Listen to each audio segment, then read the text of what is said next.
Indiana Jones, It's a podcast about Indiana Jones. Every movie, 1 minute at a time. The Indiana Jones Minute. Hey, welcome back to the Indiana Jones Minute. This is the podcast where we sweatily approach the film Indiana Jones and the Last Crusade 1 minute at a time. I'm Tom Taylor. Hey, I'm Pete Mummert. Hey, I'm Gerald Christopher St. Olaf the Fat. But yeah.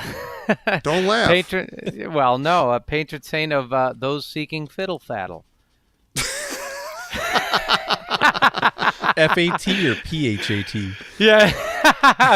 Depends what part of the city you're from. I think it's open to interpretation. Sure. Yes. Olaf the Fat. Yeah, real dude. Okay. I think he was Norwegian. Yeah. Is that an ironic, is he like a super slim dude, do you think? Hey, he could be. Same thing. Yeah. I think it depends on, what part of the, where you live. He's fat on the inside. Yeah.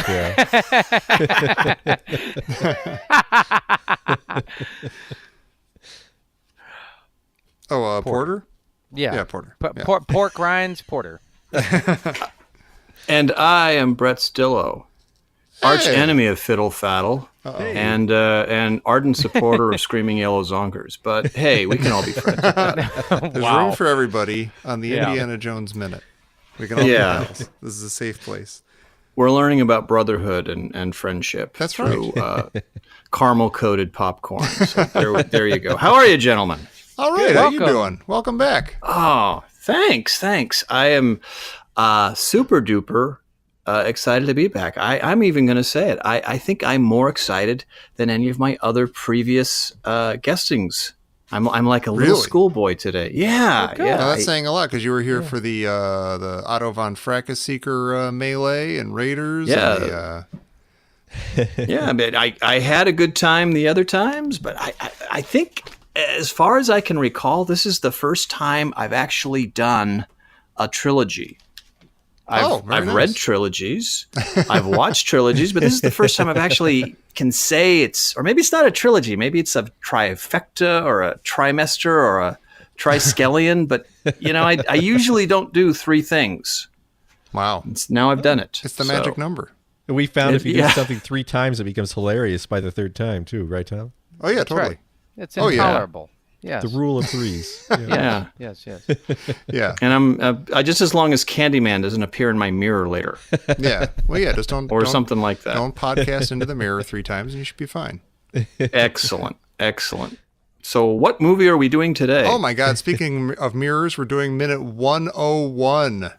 It's a palindrome of minute of the movie Indiana Jones and the Last Crusade. Minute 101 begins with the Indy gang reacting to the sight of the temple, and it ends with a nervous Hatay soldier approaching a web-festooned corridor. Oh, nice, Tom. Thank you. So this mirror talk is actually quite apt, I think, because first off, Sala's horse seems really spooked. And I feel like Spielberg and Lucas are going back to the haunted Scottish mansion thing because it feels so much like we're entering a haunted house here. And the question for you, Brett, but also Tom, I don't know if you'll get this, Jerry, but the music is really, it's lovely and it's very tense and it's very atmospheric. But does it sound to you guys like the kind of music you would hear in a Hammer horror film? Oh, a little bit. Yeah. That's funny. This is an even more obscure reference because I'm I'm addicted to obscure references. But with the horses and the low camera on the actors and the music, it reminded me of who used to watch Wild Wild West as a kid. Oh, it was not in my syndication show. rotation. But bummer. Yeah. I know exactly what you're talking about. Yeah. Yeah. They had a lot of episodes involving something weird, and they would ride up on their horses and. No offense to the great Ben Burt, but those sound like the same kind of like spooked horse sounds of, I'm nervous. Yeah. He probably watched the show too. Yeah. So, The very beginning of this minute, it shows all three people who haven't wet their saddles. It's really, I mean, it's really a little, it's strange. There's like a shot of Sala, a shot of Henry, a shot of Indy. Yeah. It's like The end. they cut Marcus out of having a normal reaction to Indy being alive and the hug between him and Henry a few minutes ago. Right. And then they're unable to cut to him if he doesn't have like a banana sticking out of his mouth or Yeah. something. Yeah, what if they filmed it and it was just Denham Elliott looking really suave and like they're editing this and people are like, no, cut it, that doesn't not work. really that funny. It's exactly. It is. It's interesting. It's like, and here's the thing: of all the serious, tense moments, come on, Yeah. like you Yeah. know, I mean, And I love this. They're absolutely dwarfed by this building. Like you see Yeah. just these tiny figures. You know, this again, like this horror movie kind of like the music and the angle, and they're just like they're entering something that's scary and giant and much bigger than they are. Yeah. I feel like there's also a spoonful of spaghetti western in there. Yeah, Just with the eeriness and maybe this is Totally. Williams borrowing a little from Ennio Morricone, but I love the tenseness and one thing I noticed, first time I've noticed this in this movie, when we see the close up of Henry and again the camera's really low. This is the first time he looks like Sean Connery. Like there's Sean Connery. It's not Henry Jones. I'm expecting that's the guy from maybe it's the horse. Maybe it's the same horse he had in Wind and the Lion or something like that. I'm glad you mentioned that because that shot, like Sala, Henry, and Indy all look several years younger here. I wonder if it's because the heat like washed off their makeup. I thought it's because they're getting closer to the Grail. They're like just getting like proximity is making them grow younger. Yeah, once if they enter this place, they'll be like 21. No, they do. They I'm glad you mentioned that, Brett. They look different. Yeah, they do. Yeah. They all do. Yeah. Maybe it's the sunlight, but they look. You're right. They look a little younger, a little more robust. Yeah. Did you guys notice that those two exterior Petra shots are taken at very different times of day? No. Oh, no.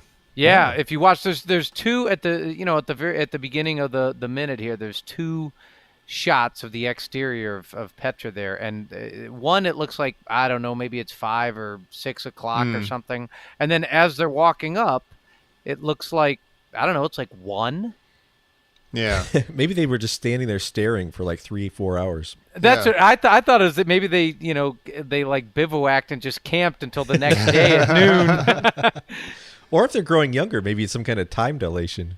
Yeah, sure. Yeah. Sure, I'd buy it. It's the only explanation. Yep. We do have a lot of the blowing wind going on, that ominousness. Yeah. Yeah. And I think that's a classic Yahweh is in the room type of thing. Yeah, I think so too. Yeah. He just shows up. I like the very long, drawn out shots here of. I just forgot what they call the treasury, Uh-huh. the building itself. It's, it's just here it is. Look at it. It's like National Geographic porn. Well, speaking of, Brett, I have a question for you. Yes. Did you know about Petra when you saw this movie? We were wondering, like, if everyone knew about Petra, or if this kind of is what made people know what Petra was. Like, if people saw this, like, wow, that's amazing, or everyone's like, oh, why'd they film it Petra? Geography slob that I am, I do recall when I first saw this, I was mildly annoyed by this sequence because now I'm forgetting the other structure. But there's the famous Egyptian temple that they moved in the late '60s when they built the Aswan Dam, and I just assumed, bumpkin that I was. Oh, that's that Egyptian thing that they moved because of the dam. Well, I know what that is. I want a damn map painting. What the hell? National Geographic porn? Do you think it's strange that they used an actual, even if it's not instantly identifiable, being all of us, I think, being geographical slobs. But is it strange that I don't know, they used a real I don't know, site something that's strongly associated with, it'd be like if you saw like the Sphinx, but it's not the Sphinx. Yeah. Yeah, that's a good point. It would be like, when Indian Marion escaped the tomb in Raiders and they come out of the Sphinx. And it's like, and then they pretend it's not the Sphinx. It's just, there's a dozen of these things in Egypt. That is a bit of a trope in movies. The Bronson Caves in L.A. or what's the famous rocks formation that's outside of L.A. that was Vasquez Star Trek and Rocks. The Vasquez Rocks. Yeah. I think you got to hand it to Lucas and Spielberg that they avoided that. Yeah. Pretty much through the run of the movie.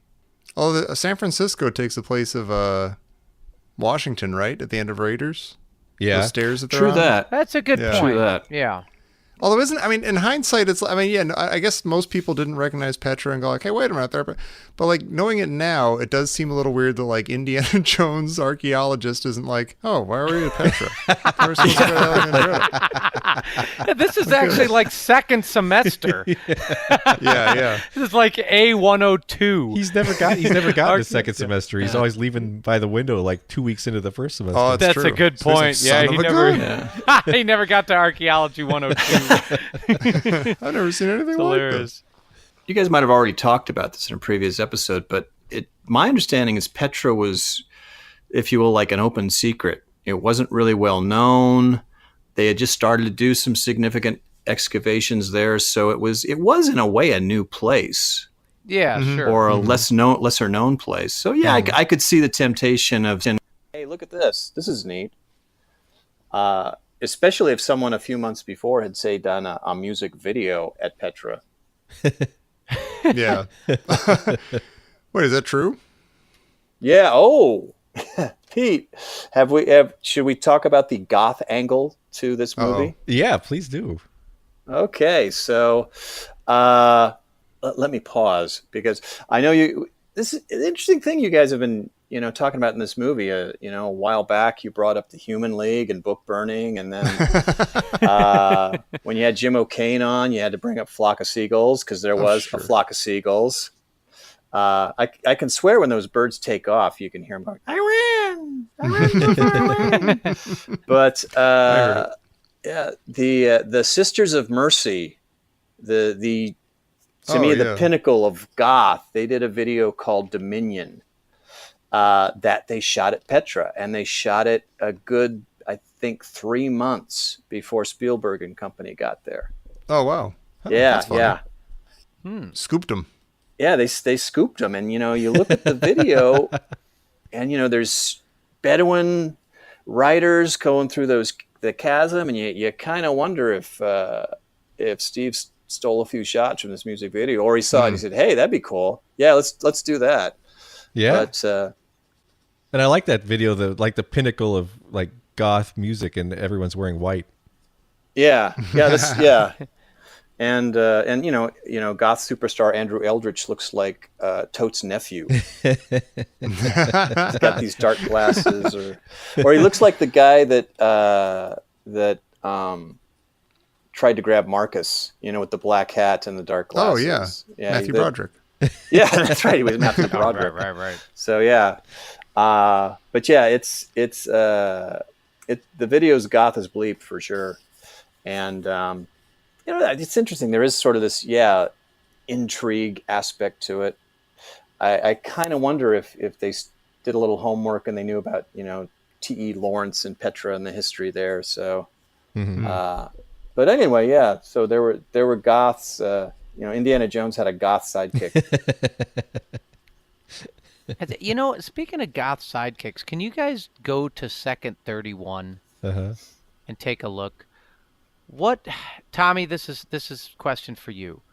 Okay. Why do those four men entering Petra or the cave? Why does it look exactly like the Hardy Boys? Yeah, that's very funny. Okay, I need to check it with. Yeah, what is it about that? I'm like, this looks ridiculous. Yeah, but I don't know why. They're all kind of scrunched together. They're all single file. Yeah, like huddled together. Yeah. And they look like they're like movie sneaking. Like they're sneaking in. Indy looks like he's literally tiptoeing. And also, I could be totally wrong about this, but the sight of Indiana Jones creeping in someplace with a gun drawn, Yeah. that doesn't seem totally natural. No, it doesn't. Have we not seen that much or at all? I was wondering that too. I mean, of course he's used a gun before, but this kind of thing, Like the fact that he's entering like the holy temple of the Holy Grail with his gun drawn and his dad isn't hitting him with his hat really surprised me. yeah, right. Yeah. Remember your failure at the cave. This, the weirdest part of this whole shot is, wait a minute, Sala has a gun? Yeah, I wondered about Oh, that sure too. he does. Does he have You know, a I gun, or was thinking did about he the- steal it from a German, or did Indy give it What's to him? if he's got a gun? What's all this pugilism business? Yeah, that's what I. Yeah, yeah. What I mean, that's what. But we. It does look like a German gun. I don't know nothing Yeah, about guns, but maybe. it looks like a kind of Luger-y kind of thing. Yeah. Yeah, that is in fact okay. a Walther P38 that he's got. That Really? He probably lifted from somebody. Yeah. Yeah. All right. But okay, yeah, Jerry. it is a very stagey looking scene. I mean, the only thing missing is the little piano going. Da, da, da, da, da, da, da, da, Yeah. yeah. Indy stops and then they all bump into each other. Right. You And numbskull. I think, I think Marcus thinks they're on a field trip. Yeah. He kind of. We brought snacks. I like that we mentioned at the beginning of the minute that we get this nice reaction shot of Sala, and we get another one here in the same minute when they're all kind of hunkered down, checking out what's going on in the cave. And I like that, like, even though like Marcus is always being, unused and poorly used when he is being used, Sala deserves to be treated here like, I mean, he's of all these guys, he's the only one who's actually been on other legitimate adventures with Indy. Mm-hmm. He's like the sidekick of this group. Like, yeah, Indy's there with his dad. Yeah, Marcus is, on paper he's supposed to be awesome. He used to be awesome. We used to love him. But I like Sala being treated with this kind of, not seriousness, but just like, legitimacy. Like, let's check in on Sala. He's awesome. But you think he's comfortable here? Oh, yeah. Okay. Yeah. Yeah. And I think the movie's comfortable with him. Now that Okay. it's like, I don't know. He's a man of action. He likes to be doing stuff. Yeah. I don't know if we've ever Yeah. talked about this, but maybe back home in Cairo, he's the star of his own adventure series. Oh, that could be. It's Sala, man of action. Yeah. Yeah. And, Indiana Yeah. Jones, he just shows up and he does a cameo and he's like, oh, yeah, that's my goofy American friend. Yeah. I just think that's because Sala has so many kids. Right. Sala, man of action. Well, speaking of man of action, when you see what they're looking at, it kind of reminds me of a Star Trek set for some reason. But Yep. speaking, did the knights carve pictures of themselves next to the lions? Oh, I noticed that. Yeah. It seems a little lacking in humility to me. Yeah. I think that's there to show us, like, this is the place where the knights are. But I mean, Yeah, maybe. it's kinda. like if you you carved giant statues of yourself all around your house. You guys don't do that. Well, now I feel funny. I don't pretend to get like where this cave came from, or like, we've theorized in the past, like, did they just find it? The knights find this fully operational booby trap filled cave and just claim it for their own, or did they build this all themselves? Either way, it seems like a legitimate thing that they would. Yeah, I think put it up does too. statues of themselves. Yeah, I could see him. Especially if you got 1,000 years, you're gonna like get bored, and you're gonna be like, Yeah. you know what? God, you need a hobby. Yeah. And the only model you've got Why to not have it be go off yourself? of is yourself. So Yeah. Right. Why do you think, are those the Lions of Judah? I don't know. Are they Is it- the Lions what- of Venice? Lions. Oh, what if they here in Jordan or Hatay they stole those lions from Venice? Like one of them reverse Venice Crusade things. Well, you're gonna take you want our the horses poor from horses? Constantinople? Yeah. We'll take your lions. Yeah, screw you, St. Mark.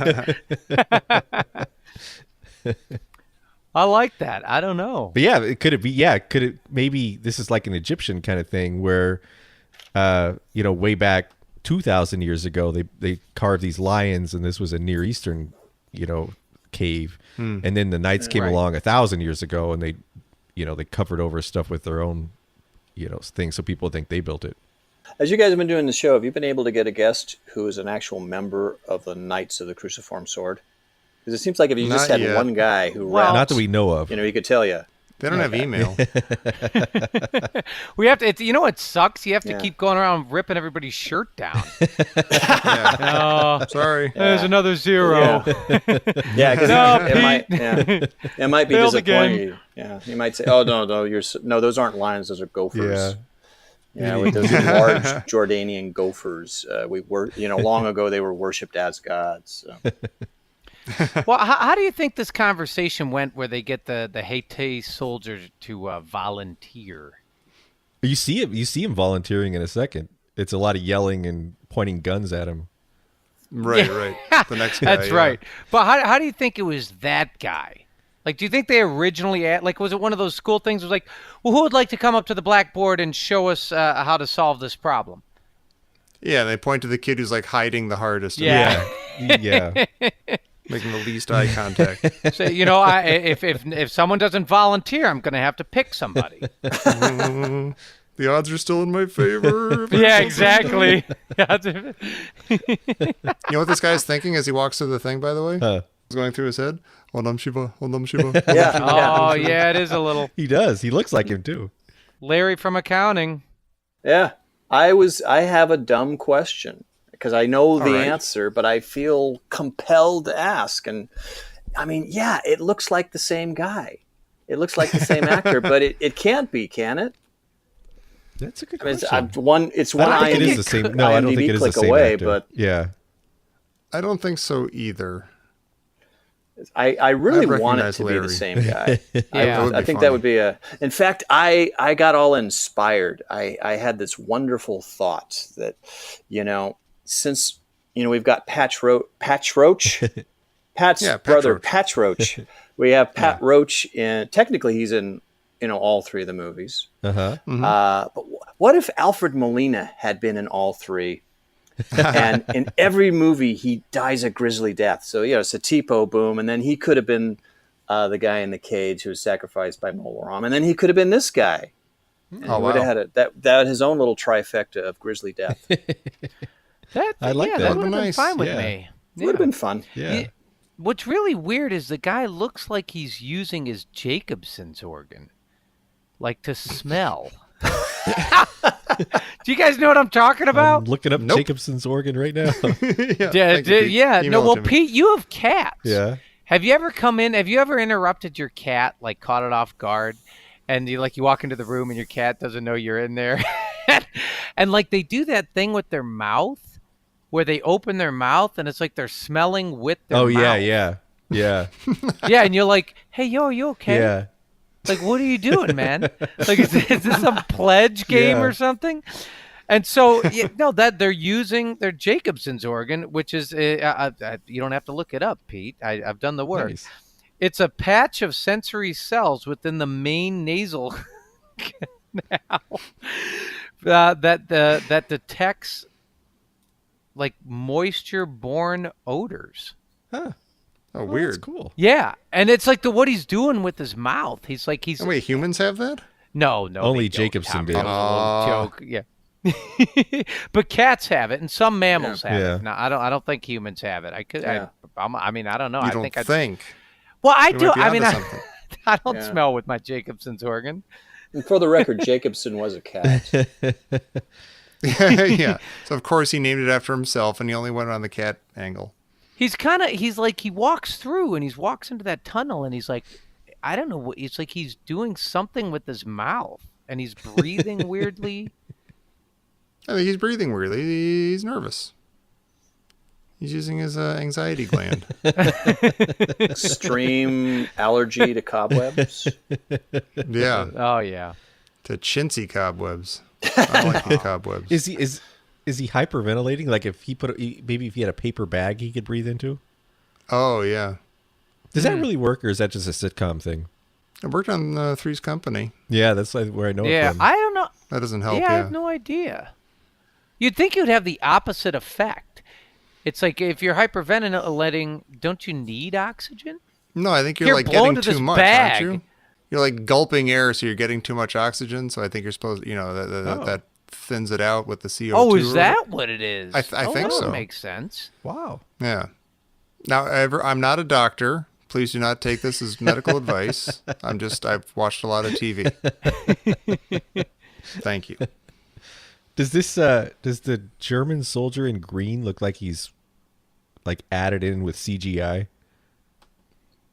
He just looks weird. Which guy? Oh, Like when you look at the yeah, background, he there's this guy does. wearing bright green, like pointing a gun at him. Yeah, you're I mean, right. they didn't have that technology then. It's just weird. Like he doesn't look like he belongs. Oh, Two-dimensional cutout. It's the tote doll that they just repressed. They just wanted to have him in the show again. So. You know what? And I know this may have been a deleted scene, but where did Donovan park? Well, yeah, that was they. Yeah, The we're wondering script did about that. say that Yeah. they parked out front because Indy and his buddies pass like all of the vehicles and they pass all the camels.